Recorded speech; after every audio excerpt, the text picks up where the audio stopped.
सारिके पूर्णवेदासे वसिष्ठावळी ज्ञानयोगेश्वराचे कवी वाल्मिका सारिका मान्यैसा नमस्कार माझा सद्गुरु रामदासा मला वाटते अंतरी त्वा वसावे तुझ्या दास बोलासी त्वा बोधवावे अपत्यावरी पावनी प्रेमग्रासा महाराजया सद्गुरु रामदासा जया सागिरी जन्मनामार्ग दादा जयाने सदा वासनामात केला जयाच्या मुखी सर्वदा नाम कीर्ती नमस्कार त्या वरदाय नमः जय श्री सर्वपूज्याय नमः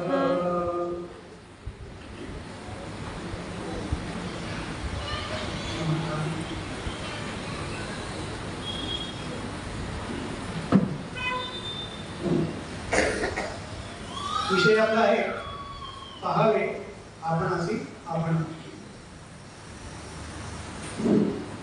हा विषय घेण्यामागचं प्रयोजन काय आहे आधी आपण ते पाहूया. आणि हा विषय म्हणजे माझं चिंतन आहे. ते चिंतन आज तुमच्यासमोर मला मांडायला मिळतं याचा मला जास्त आनंद आहे.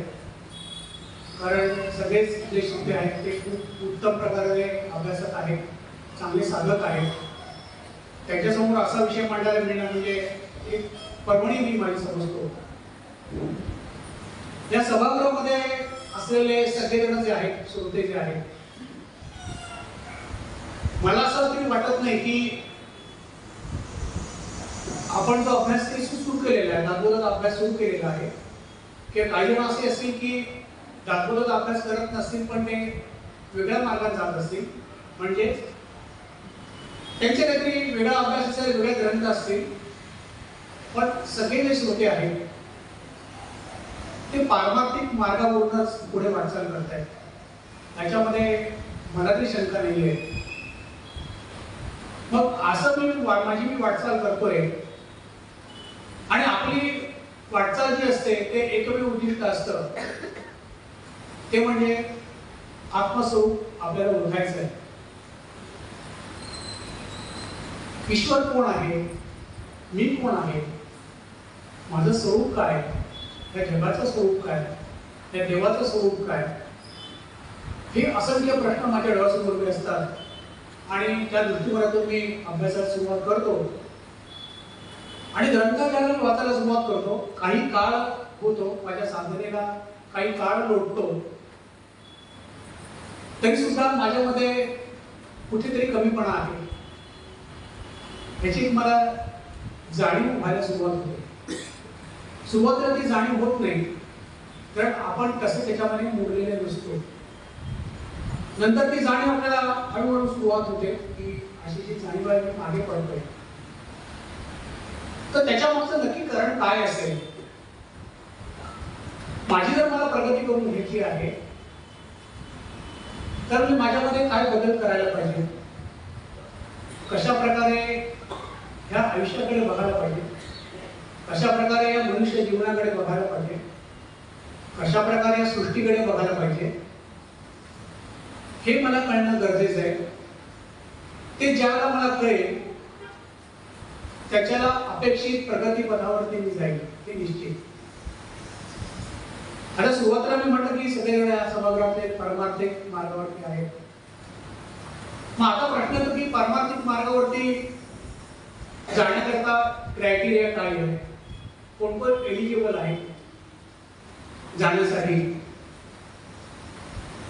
तर 83,99,999 योनी ज्या आहेत त्या फक्त त्या भोग योनी आहेत. पण मनुष्य योनी आहे 84 लक्ष आपण म्हणतो की मनुष्य योनी अशी आहे की त्यालाच आणि त्यालाच मी कोण आहे, ईश्वराचं स्वरूप काय आहे हे त्यालाच समजतं, अन्य कोणालाही समजत नाही. म्हणजे पहिला क्रायटेरिया त्याच्यामध्ये मी बसतो. दुसरं कारण दासबोधामध्ये ओवी आहे दशक 5 मध्ये उभी आहे, जो संसार दुःखे दुखवला, जो त्रिविध तापे फोडला, तोची अधिकारी झाला परमार्थ से. त्रिविध ताप समर्थांनी सांगितलेले आहे. जोपर्यंत आपल्याला पारमार्थ संसारिक जीवनामध्ये, आपल्या प्रपंचामध्ये ऐहिक जीवन जगताना जोपर्यंत कुठलाही त्रिविध तापापैकी कुठलाही ताप आपल्याला भोगायला लागत नाही, तोपर्यंत आपण पारमार्थिक क्षेत्राकडे आपण वळतच नाही. आणि तो जो ताप असतो, ती त्रिविध तापाचं मी वर्णन करत नाहीये, काय काय आहे ते तुम्हाला सगळ्यांना माहिती आहे. आणि त्याच्यापैकी एखादा असा ताप जबरदस्त झटका देणारा असतो ना, की मी आयुष्यामधून खडबडून जागाच होतो. म्हणून समर्थ म्हणतात तोची अधिकारी झाला, तोच अधिकारी तो जो त्रिविध तापे फोडलेला आहे. आता असा प्रश्न पडतो की लहान मुलं आहेत, काही लहान वयामध्येच या क्षेत्राकडे पारमार्थिक क्षेत्राकडे वळतात, मग हिने काय ताप भोगले, हा प्रश्न निर्माण होतोच. त्याचं उत्तर असं की हा मनुष्य जन्म जो आहे हा फक्त तेवढा जन्म नाहीये. त्या माणसाने, त्या मुलाने, त्या जीवाने याच्या अगोदर अनेक जन्म घेतलेले आहेत. आधीच्या जन्मांमधला सुकृत तो घेऊन इथे आलेला आहे आणि त्याला हा जन्म प्राप्त झालेला आहे. म्हणजे त्याने आधीच्या कुठल्या तरी जन्मामध्ये असा ताप भोगलेला आहे आणि त्याच्यात त्याला जाणीव झालेली असेल की देवा मी माझे स्वहित करीन. स्वगुण परीक्षा आपण अभ्यासलाय. शेवटी तो काय सांगतो देवाला की देवा आता मी माझं स्वहित करीन. अशा प्रकारचे जीव असतात ते लवकरात लवकर या मार्गाला लागतात. म्हणजे आपण कुठल्या तरी तापाने आपण पडलेलो आहोत, म्हणजे हा तुझा क्रायटेरिया झाला. आणि तिसरा त्याचा क्रायटेरिया असा आहे, भक्ती निरूपण मध्ये उभी आहे,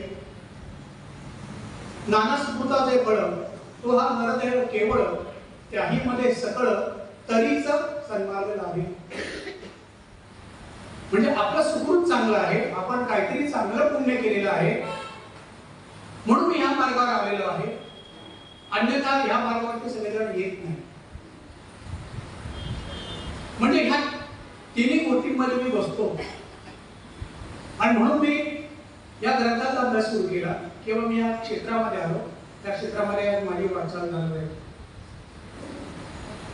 म्हणजे मी एलिजिबल आहे या तिन्ही गोष्टींमध्ये आहे, तरी माझी प्रगती का होत नाही, हा परत प्रश्न निर्माण होतोच आणि राहतोच. हा जो आपला प्रवास जो आहे, साधा प्रवास म्हटलं किंवा साधी एखाद्या गोष्टीचं कार्य म्हटलं, घरामधलं कार्य म्हटलं तर आपण पूर्वतयारी करतो. आताच कालच आपले बाप्पा आपल्या घरी गेले, आपल्या 10 दिवसाची धमधूम आठवा घरामधली. मग अशी आता त्यांनी तेच सांगितलं, आपल्यामध्ये कुठून एनर्जी येते. आता दिवाळी येणार आहे, त्याच्या अगोदर आपली देवी घरी येईल, आपल्या देवीचं आगमन आपल्या घरामध्ये होणार आहे, त्याची तयारी का सुरू होईल. म्हणजे तयारी सुरू करताना तुमच्या डोळ्यासमोर काहीतरी आखणी असते. आता दिवाळीचं जर उदाहरण घ्यायचं झालं तर दिवाळीचे पदार्थ असा लोक विकत आणतात, हा मागणी राहणार. पण जर तुम्ही घरी करत असाल तर चकलीचं उदाहरण घेतो. चकली कुरकुरीत व्हावी, पोकळ व्हावी म्हणून किती धडपडतो हो आपण. तिला ती नळीच पडली पाहिजे, ती जिभेला ठेवल्या विरघळली पाहिजे. अगं माझी विरघळतच नाही ग, ती कडकच होते, ती लालच होते. मग आपण 10 जणांना विचारतो काय चुकतंय, मग काय ती उकड काढून घेतली का, बरोबर ना. त्याच्यामध्ये मोहन किती घातलं, आता तर मोहन का म्हणतात तेलाला एक परत मोहन किती घातलं. म्हणजे काय आपली धडपड जी आहे ती चकली कुरकुरीत व्हायची म्हणून, बरोबर. ही आपण पूर्वतयारी करतो का नाही, आणि तो पदार्थ उत्तम करतो.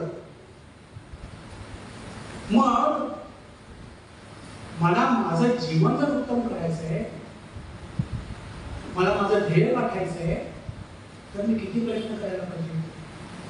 खरा विचार करा, हा एवढा प्रयत्न मी करतो का. 10 जणांना विचारतो का? आपल्या सद्गुरूंना भेटून विचारतो का? त्यांच्याशी संवाद साधतो का?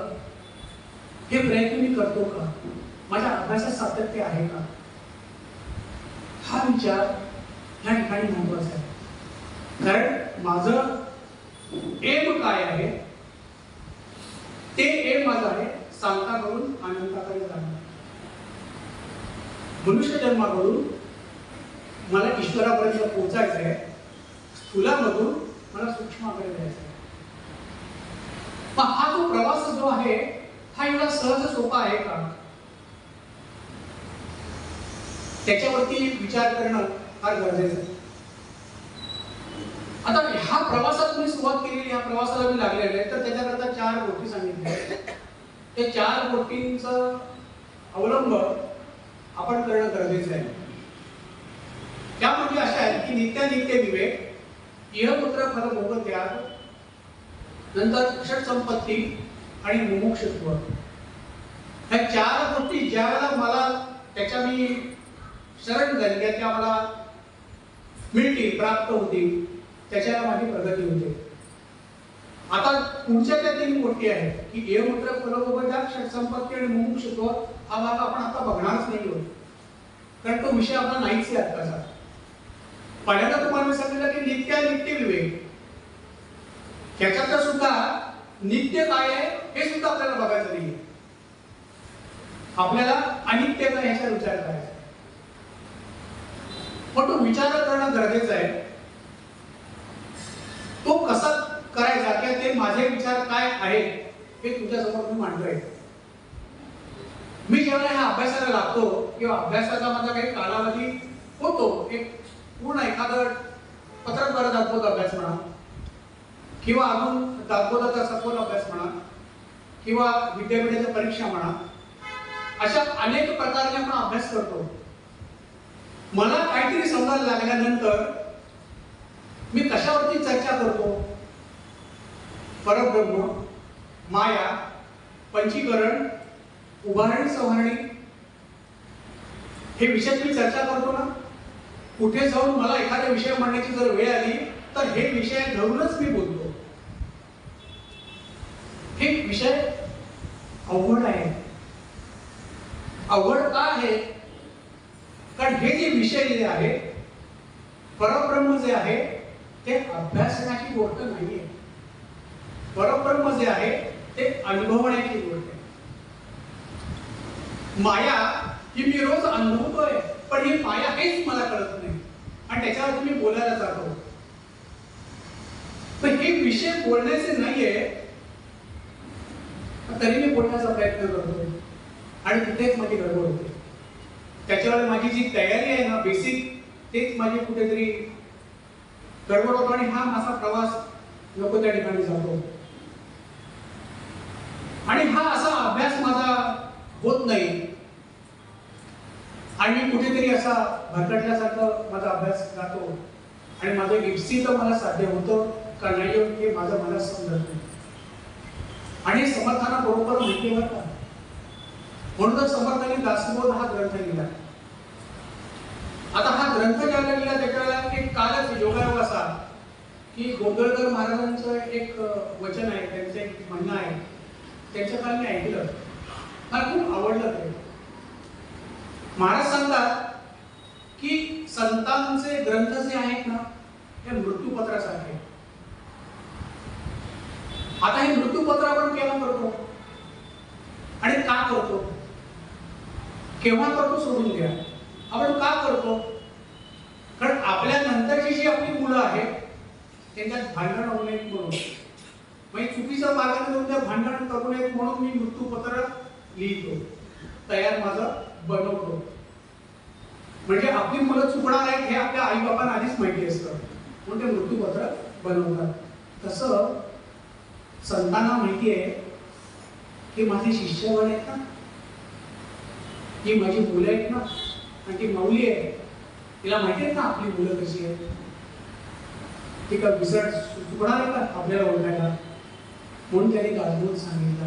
म्हणून संत अद्वैत ग्रंथ सांगतात आपल्याला. मग आता मी चुकतो हे समर्थांना माहिती आहे, म्हणून समर्थांनी नित्य काय आहे हे पहिल्या दशकात सांगितलं. अनित्य जे आहे, अनित्याचा दशक म्हणजे मूर्ख लक्षण. त्या मूर्ख लक्षणांवरती आपल्याला चर्चा करायची. जे जे अनित्य आहे त्याच्यावरतीच आपण फोकस करणार आहोत. आपल्यातल्या जे उणिवा आहेत, आपल्याचा जो कमीपणा आहे, आपल्या ज्या चुका आहेत, त्याच्यावरती समर्थाने याच्यावर भाष्य केले. पण ह्या भाष्यावरती आपण कधी गंभीरपणे विचारच करत नाही. आपण सगळ्या दाखवताना अभ्यास करतो, पण मूर्ख लक्षणांवर आपण बारकाईने अभ्यास करतच नाही. हे माझं निरीक्षण आहे. किंवा त्याच्यावरती मी पुढे चर्चाच करत नाही, त्याच्यावरती मी बोलतच नाही. आणि मूर्ख लक्षण म्हणून करतो आणि सोडून देतो तो विषय. सगळ्यांना तो विनोदच वाटतो, पण तो विनोद नाहीये, तो अतिशय गंभीर विषय आहे.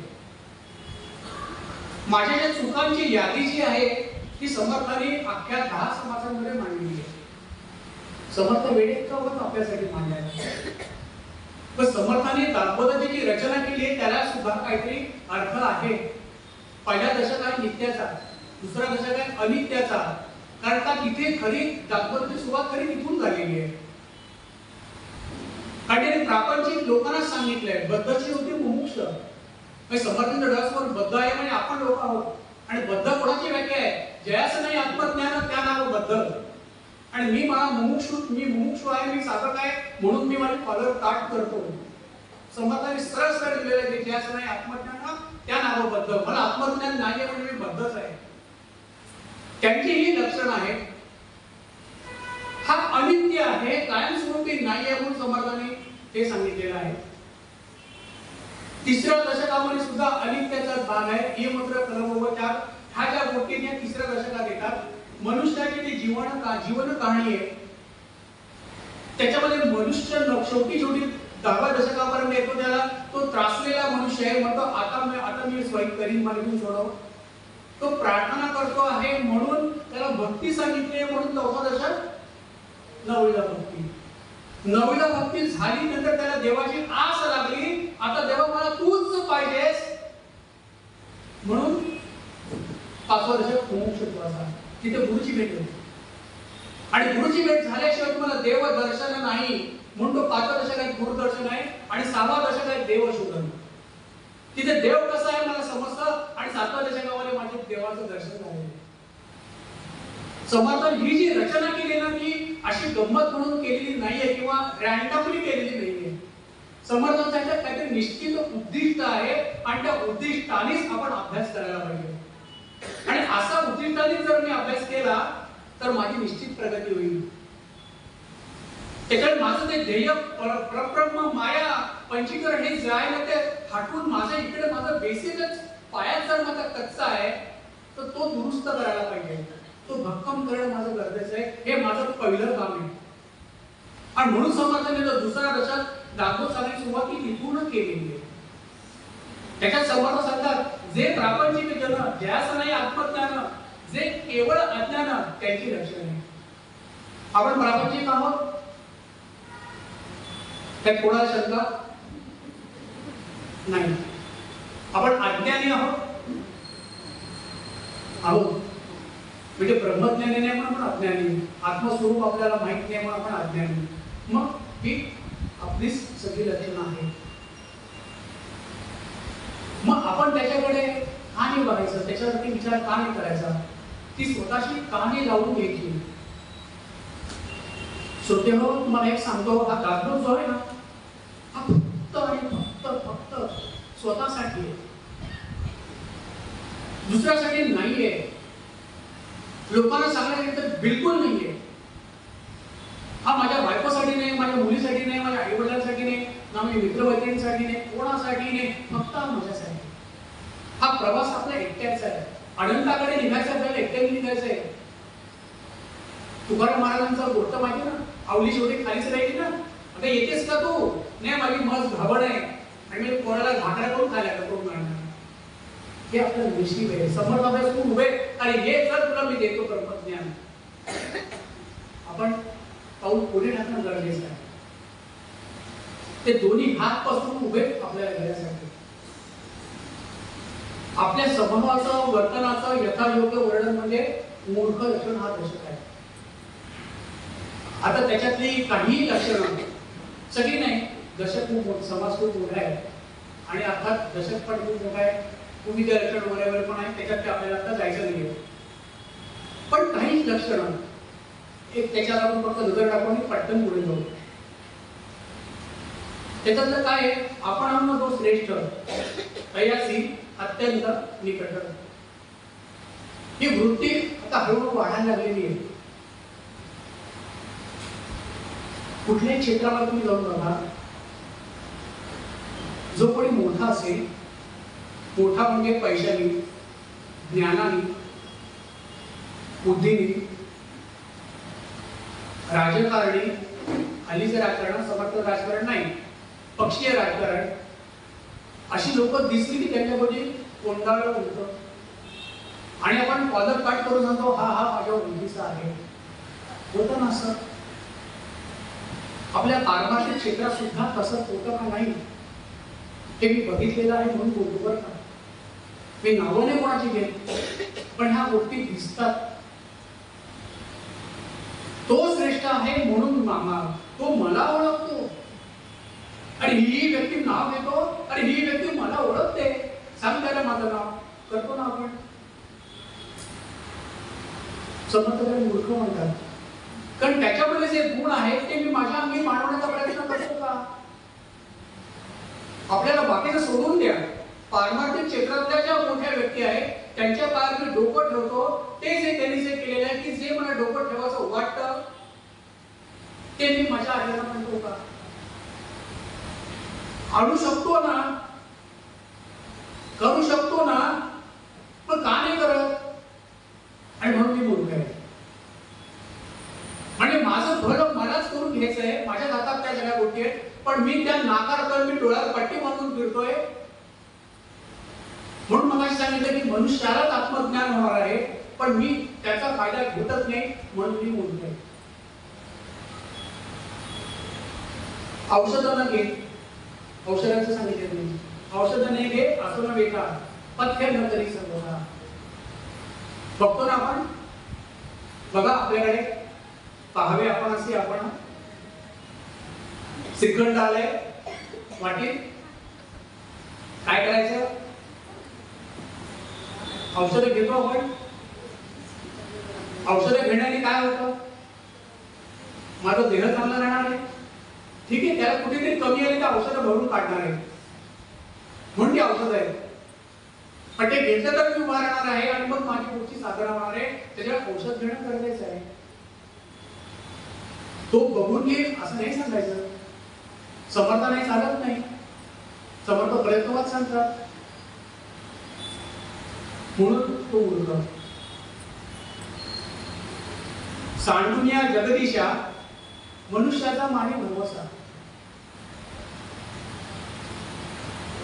आपला देवावर किती विश्वास आहे?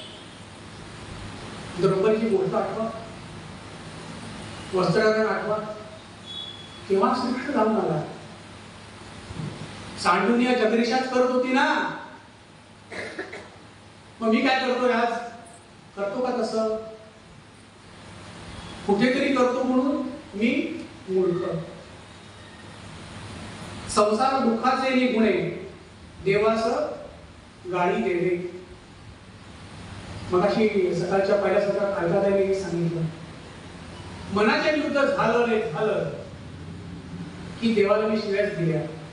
काय एवढं मी एवढं करतोय, देव माझं काय करतोय? एवढं मी उपास तपास करतो, अमुक करतो तमुक करतो, बघ शेजारचा काहीच करत नाही, त्याचं सगळं छान झालं. माझ्याच नशिबी असं का? देव निष्ठुर आहे. करतो ना आपण असं, देवाला नाव ठेवतो ना. अरे पण दिनाचा दयाळू, मनाचा मावाळू, स्नेहाळू, कृपाळू, जगिताचं पाळू, तया अंतरी क्रोध संतापकायचा, जगी धन्य तो दास सर्वोत्तमाचा. तो कृपाळू आहे, तो दयाळू आहे, तो कसा तुमचा राग करेल?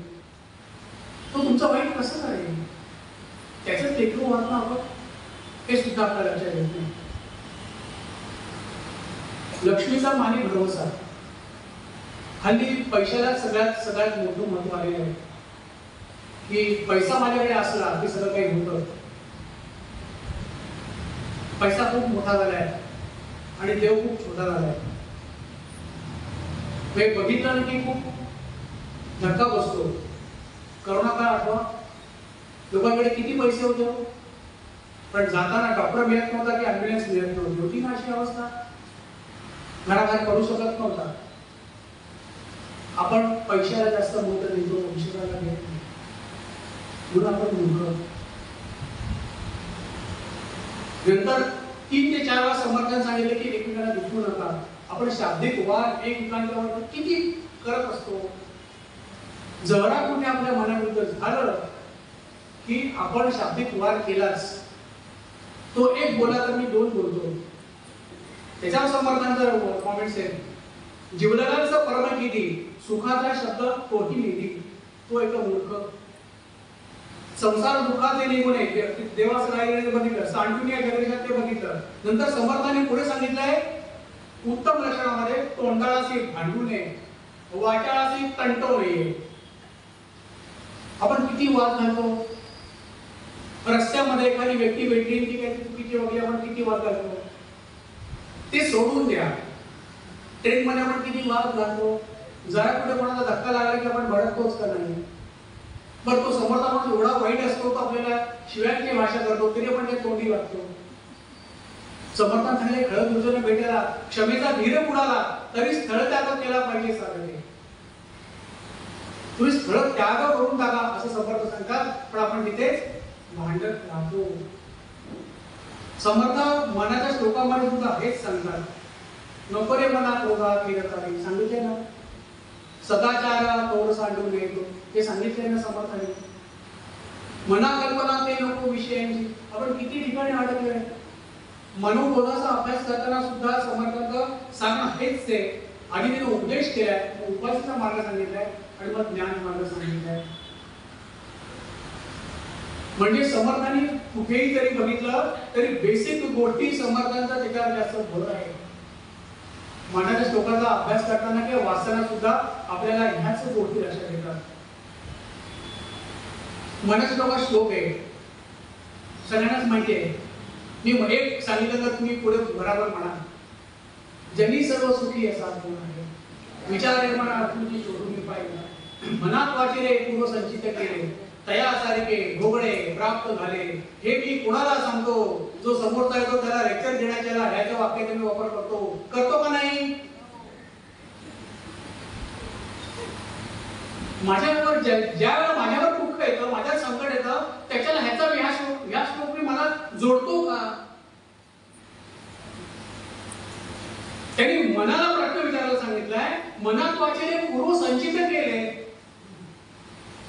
अरे तूच सगळे असे उद्योग करून ठेवलेले आहेत ह्या जन्मात तर कुठेतरी मागच्या जन्मांमध्ये, आणि तू काय करतो देवाचा काय निर्णय. हे सगळं तूच कर्म उभी करतोयस, त्या कर्माची फळं तुला भोगायला लागतात आणि दुसरं कोणी जबाबदार नाही. याला जबाबदार तूच आहेस. तूच ऋणानुबंधन एकत्र आलेला आहेस आणि त्याच्याबद्दल तू त्रास भोगायला लागतोय. तूच कुठेतरी या माणसांच्या अडकलेला होतास, तूच ही नाती मानलीस, तूच हे निर्णय घेतोयस आणि म्हणतो की असं का. म्हणून समर्थांचा विचारही म्हणा, तू विचार कर त्याच्यावरती. विचारही म्हणा, विचारही म्हणा. थोडी शक्ती आहे माझ्या आणि सगळं मला माहिती आहे. सगळं माहिती आहे, सगळे श्लोक माझे, सगळ्या गोष्टी माहिती आहेत. आपली अवस्था अशी होते, निरूपणीयता सद्वृत्ती होते, स्थळ त्याग होता, सभेची जाते, काही करू रे क्रिया घडेना, तुझं रामा मजा भेटणार. एक छोटस उदाहरण देतो, राग मानू नका, त्याच्यामध्ये मी पण आहे.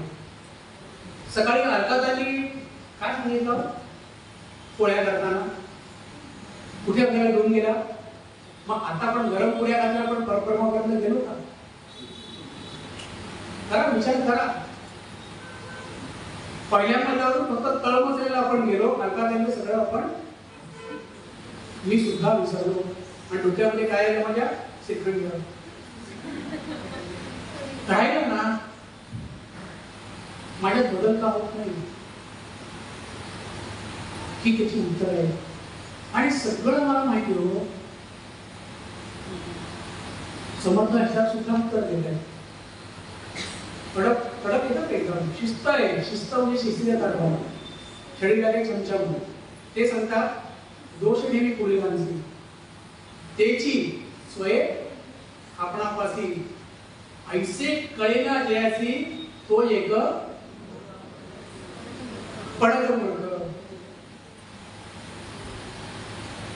हे दोष सगळे माहिती आहे, तुम्ही समोरच्या मध्येच मला सगळे दोष दिसत आहेत आणि मी एकत्र केल्यानंतर मी भलत्याच्या दोषांची चर्चा मी करतोय. ही आपल्याला वाईट सवय असते. तो कसा चुकतो हे मी सांगतो. अरे पण ते तू चुकतोय ह्याचा विचार मी करतोय का, हा विचार माझ्या मनामध्ये कधी येतच नाही. इथे ती सगळी गडबड होते आणि मग काय करायचं हा मोठा प्रश्न पडतो.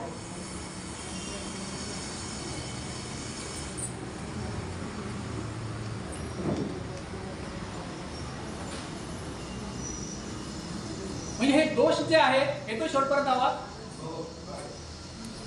हे माझ्यामध्येच आहे, हे सगळं मला माहिती आहे, पण त्याच्यावरती काम करणं गरजेचं आहे. त्याच्यामध्ये समर्थाने पडत मूर्ख लक्षणामध्ये अजून एक कमी दिली आहे. हस्त बांधीचे उरणदंते लोभे भरव मृत राहते ऐसा जो प्रपंची गुंते तो एक पडत मूर्ख. ओवीचा ज्याला आपण अर्थ बघू त्याच्याला एक समजतो आपल्याला अर्थ असा की कोळ्याच्या जाळ्यामुळे सुद्धा हत्ती तिथे अडकतो, तो पुढे जाऊ शकत नाही, त्याला तो मोठा अडथळा वाटतो आणि तो हत्ती तो तिथेच मला कोणतरी बांधले असंच म्हणतो. ह्याचा अर्थ घ्यायचा गुन्ह्यार्थ घ्यायचा म्हटलं तर माझ्या रोजच्या आयुष्यामध्ये मी किती बारीक बारीक गोष्टींमध्ये अडकलेलो आहे. ह्याचा विचार प्रत्येकाने स्वतःला प्रश्न विचारून करायचा. एक उदाहरण देतो. त्याचं उदाहरण सध्या दिलेलं चांगलं का मोबाईलचं, कारण आपण त्याला तेवढे गुंतलेलो आहोत, इतकं मी गुंतलेलो आहे. मी त्या मोबाईल वरती काही एखादी गोष्ट टाकतो, एक पोस्ट करतो, सगळं मी काय काय चांगलं चांगलं लिहितो आणि खाली लिहितो सबस्क्राईब करा, लिहितो ना, लाईक करा, शेअर करा. आणि किती जणांना ते आवडलंय, किती जणांना ते बघितलंय हे मी तपासतो. आणि एखाद्या कोणी जर माझ्या ओळखीच्या माणसाने जर काही केलं नाही तर मला त्याचा राग येतो. मग काही तू पारमार्थिक गोष्ट त्याच्यावरची पोस्ट केलीस, एखादा अर्थ टाकलायस, एखादा काव्य टाकलेस, एखादा ओवीवर लिहिलेस, एखाद्या श्लोकावर लिहिलेस, मग त्याचा काय फायदा? तुम्ही जर त्याच्यामध्ये डगमगून जाणार असाल, तुमचं जर सगळं लक्ष इकडे जाणार असेल तर त्याचा अर्थ काय आहे? त्याला अर्थ आहे का? म्हणजे मी त्याच्यामध्ये गुंततोय ना, मग ते गुंतवणूक कमी करणं गरजेचं आहे का? मग ती गुंतवणूक मी कमी करतो का? पुढे त्याच्यामध्ये ते असं सांगतात की ऐसा तो प्रपंची गुंते. मी माझ्या प्रपंचात किती गुंतलेला आहे. रजोगुण लक्षणामध्ये समर्थांनी त्याचे आपल्याला पूर्ण वर्णन त्यांनी केलेलं आहे की माझे घर माझा संसार, सगळं माझं, माझं घर माझा संसार, माझी बायको माझी मुलं, सगळं तुझं माझं. माझ्या बोलतो बघायचं चौकोनी कुटुंब, आता ते त्रिकोणी झाले बाबा मिळाला, चौकोनी कुटुंब, सगळी धडपड त्याच्यासाठी, दान धर्म नाही, कोणाला मदत नाही, काहीच करत नाही, फक्त मी माझ्या बोलतो बघतो. हा सुद्धा समाज मूर्ख लक्षणांमध्ये असेल का? मी काय करतो त्याचा वापर करतो का? परत सकाळच्या विषयाकडे जातो. पहिल्या सत्रामध्ये ऐकायला सांगितलं की 3 गुण जे आहेत ते आपल्या ताब्यात नाहीत, आपण त्यांच्या ताब्यात आहोत. असे 3 गुणांचे समाज समर्थनिक एका पाठोपाठ एक मांडलेले. सगळं संसारात कष्ट उपसायचे, सगळं दान धर्म करायचाच नाही, उत्तम राहणीमान जास्तीत जास्त ठेवायचा प्रयत्न करायचा. हल्ली तर कोणाच्या घरात गेलं की इतकी भीती वाटायला लागली ना की बसायला सुद्धा भीती वाटते. एवढं घर मस्त केलेलं असतं आणि त्यांच्या घरामध्ये देवाला जागा होते कोपऱ्यात असते, देव दिसतच नाही, कुठे त्याच्या कोपऱ्यात किंवा कोट्या खाली त्याला जागा दिलेली असते, बिचारा देव काय बोलत नाही म्हणून. ही अशी आपली अवस्था आहे. बरं, माझं स्वतःच्या दिसण्याकडे किती लक्ष आहे? रूप लावण्य अभ्यासिता नये, सहज गुणाशी न जे लोक आहे, काहीतरी धरावी सोय आगंतुक गुणाची, असं समर्थांनी सत्विता निरूपणात ह्याच्यात सांगितले. ही ओळी दाखला 2 वेळा आलेली आहे. मी किती रूपाच्या मागे धावतोय, किती दिसण्याच्या आठवड्याचे का उसकी उम्र से पता नहीं चलता, उम्र का पता नहीं चलता, का तर साबण लावल्याने आहे ना संतूर काय. आणि आपण ते बघतो आणि आपण ते घरी घेऊन येतो. तो कोण मित्र हात मारतात खालून, अरे हा आहे ना, हा आहे ना, हा 5 मिनिट क्या कर रहा है, ये बात काले करने. मग हे चर्चा 5 मिनिट में कैसा होगा, आणि अरे असं होतं असं, अरे काय. आणि ते मी घरी घेऊन येतो का नाही सांगा मला. त्यांचा तो मूर्खपणा जाऊ दे, तो बावटपणा आहे, चक्क बावटपणा आहे, आता नाही त्याला काही. अरे पण तो निरर्थक वाटते, मी घरात घेऊन येतो आणि मी माझ्या केसाला लावतो, का तर माझे केस काळे दिसतात म्हणून. अरे तुझं वय लागतंय का? ते स्किनवर पण काहीतरी ट्रीटमेंट येतं आणि का ते स्ट्रेटनिंग का. आता तुम्ही सांगा मायग्रेन पण काय स्ट्रेटनिंग करणार, ते स्ट्रेटनिंग. मग काय त्याला पाणी द्यायला लागलं पाहिजे. माझं लक्ष कुठे आहे, माझं लक्ष कुठे आहे, माझं ध्येय काय आहे. मी माझं ध्येय तर विसरतोय हो. माझं लक्ष कशासाठी आणि कोणाकडे जात आहे, माझा मनुष्य जन्म मी कशासाठी वापरतोय, आणि हे वापरताना मी परत माझी कर्म उभी करतोय. आणि कर्म उभी राहिली त्याची कर्मफळ उभी राहत आहे, कर्मफळ उभी राहिली की पुन्हा मला जन्म येतोय, पुन्हा जन्माला की जन्म मृत्यूच्या घरात मी फिरत राहतोय. होतंय की नाही असं सांगा मला तुम्ही. ह्याचा विचार मी करतोय का? रोजचा श्वास घेताना मी विचार करतोय का? प्रत्येक पाऊल टाकताना मी विचार करतोय का? अपेक्षित काय आहे? आपले संबंध कसे वागत होते, हा विचार करणं अतिशय गरजेचं आहे. आणि म्हणून समर्थ दुसरा दशक श्रोतेहो, मला माहिती आहे की डोळ्यात पटापट होणार काम नाहीये, की देहबुद्धी जात नाही, हळूहळू जाणार आहे. पण त्याच्याकरता धडपड करायची, त्याच्यासाठी योग्य आचरण करायचंय आणि आचरण करता यावं म्हणून समर्थांनी या दशकात आपल्याला मदत सुद्धा केली आहे. उत्तम लक्षणं सांगितली आहे, विरक्त लक्षण सांगितले, सत्वगुण सांगितले आहे. ह्या ज्या गोष्टी आहेत ह्या आत्मज्ञानाच्या साठी गरजेच्या आहेत. आपली प्रगती होण्यासाठी ह्या गोष्टी अतिशय गरजेच्या आहेत. आणि ह्या गोष्टी ज्यावेळेला मी स्वीकारेन, त्याच्याकडे मी बघीन, त्याच्यानंतर आत्मज्ञान हे तुम्हाला आपोआप प्राप्त होणार आहे, आपोआप तुम्हाला अनुभवता येणार आहे. ह्या बेसिक नीड्स आहेत, हे बेसिक चेंजेस मला माझ्यात करणं गरजेचं आहे. हे जोपर्यंत माझ्यात चेंजेस होत नाही तोपर्यंत माझ्यात काही बदल होणार नाही.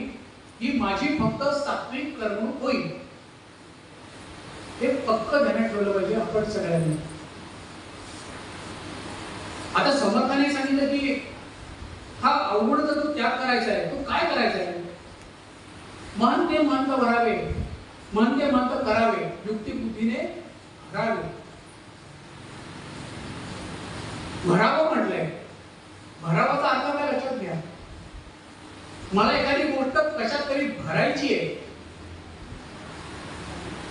डाळ तांदूळ मला डब्यामध्ये भरायचे, त्याच्यानंतर मला काय करायला पाहिजे? तो माझा डबा आधी रिकामा असला पाहिजे, तर मी भरू शकतो ना. मी उशिरा कोळ घालतो, तेवढे भरणं ती रिकामी असते म्हणून आपण उशी जाते ना. म्हणजे हे जे गुण आहे, मूर्ख लक्षण आहे, त्यांनी आधी मी ती रिकामी करायला पाहिजे. ती रिकामी केल्यानंतर मग त्याच्या सत्वगुण राहणार, मग विरक्त लक्षण राहणार. मगच सद्विद्या निर्माण राहणार आहे, मगच भक्ती निर्माण राहणार आहे. पण हे रिकामं करणं हे आपल्या हातात आहे. हे आपल्या हातात असणं म्हणजे आपणच त्याची तयारी करायची आहे, आपणच सुरुवात करायची आहे.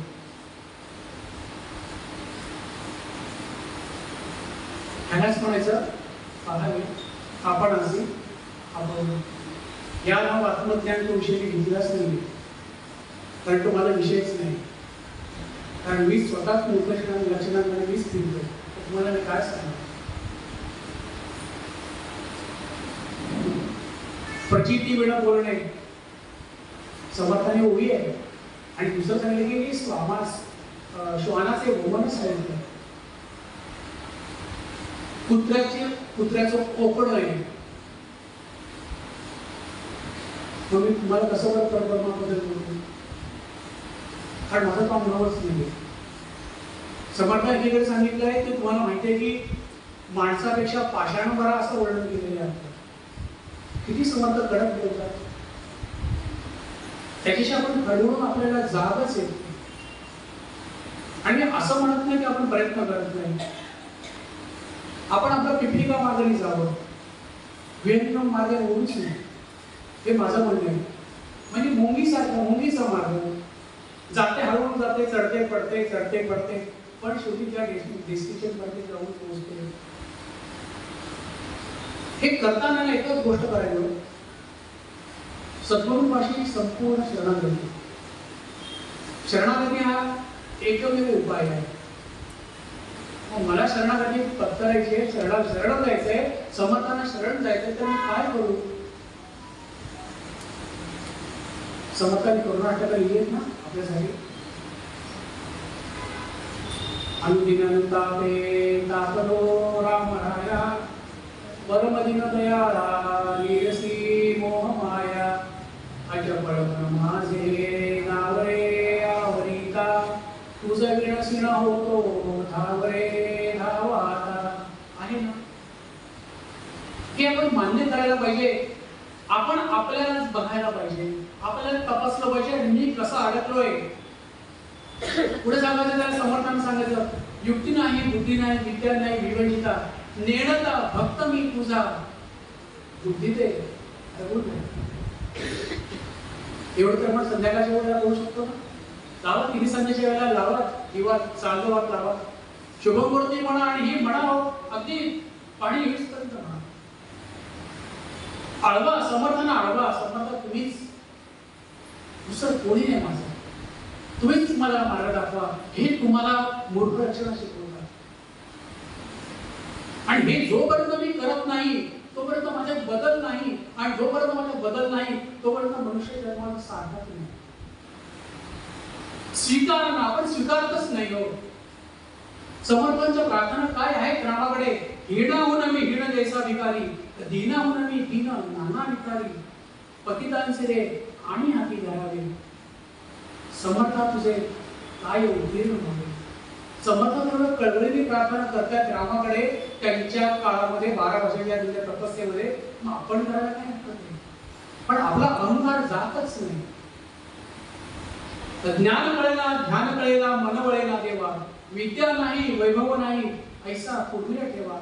युक्ती असेना, बुद्धी असेना, शांती बसेना अंगी, रामदास म्हणे दयाळा, ऐसा मी भवरोगी. मी भवरोगी आहे हे आपण मान्य करायला पाहिजे. आणि मान्य ज्याला मला कळेल, मी करीन आणि कळेल, त्याच्याला माझी ती शरणागती खऱ्या अर्थाने होणार आहे. आणि ती ज्याला खऱ्या अर्थाने होईल त्याच्याला माझी प्रगती होईल. आणि असंख्य प्रयत्न त्याच्यासाठी पाहिजे. रात्रंदिन आम्हा युद्धाचा प्रसंग म्हणले ना, हे जे युद्ध आहे माझं माझ्याशी आहे, हे बाकी कोणाशीही नाही. त्याच्यामुळे हा जो समाज, हा जो दशक आहे ना, हा अतिशय आपण गंभीरपणे घेतला पाहिजे. आणि हा घेतल्यानंतर मग आपली प्रगती वेगात 5व्या दशकाकडे, तिथे आपल्याला सद्गुरू भेटतील. आणि सद्गुरू जर भेटलेले असतील तर आपण आपल्याकडे भाग्यवान आपणच, सगळ्यात भाग्यवान आपणच. पण त्याच्यानंतर आपल्याला पुढे तेच आपला हात धरून घेऊन जाणार आहे देवशोधनाकडे. आणि देवशोधन झालं की देवदर्शन होणारच आहे. त्यांच्याशिवाय देवदर्शन नाहीच. समर्थांचा हा असा प्रवास आहे आणि हा असा प्रवास आपल्याला करायचा आहे. आणि अशा प्रवासामध्ये सुरुवातीचं स्टेशन आहे ते गुणकरण. इथे समर्थ आपल्याला आत्मपरीक्षण करायला शिकवतात. म्हणून मी फक्त पाहावे आपणासी आपण इथे उभी नंतरची आहे. ज्ञान म्हणजे आत्मज्ञान. पण त्यातलं जे पाहावे आपणासी आपण केल्यानंतर मला आत्मज्ञानाकडे माझा प्रवास सुरू होईल. निदान आता तरी सुरू होईल. ह्याच्यात उशीर आणि लवकर असा काहीच प्रकार नाही. हा जो प्रवास आपल्या सगळ्यांचा चालूच आहे याची मला खात्री आहे. मित्र आपल्याकडे एकत्र जमलेलो आहोत तर आपल्या सगळ्यांच्या वतीने मी समर्थांकडे प्रार्थना करतो की आमचाच हात तुम्हीच धरा, तुम्हीच आम्हाला पुढे घेऊन जा. येणारे तुम्हीच आहात, तुम्हीच माऊली आहात, तुम्हीच मला दाखवा. ही समर्थांकडे आपल्या सगळ्यांकडे मी प्रार्थना करतो आणि झालेली सेवा समर्थांकडे मी अर्पण करतो आणि मी ते विराम देतो. जय जय रघुवीर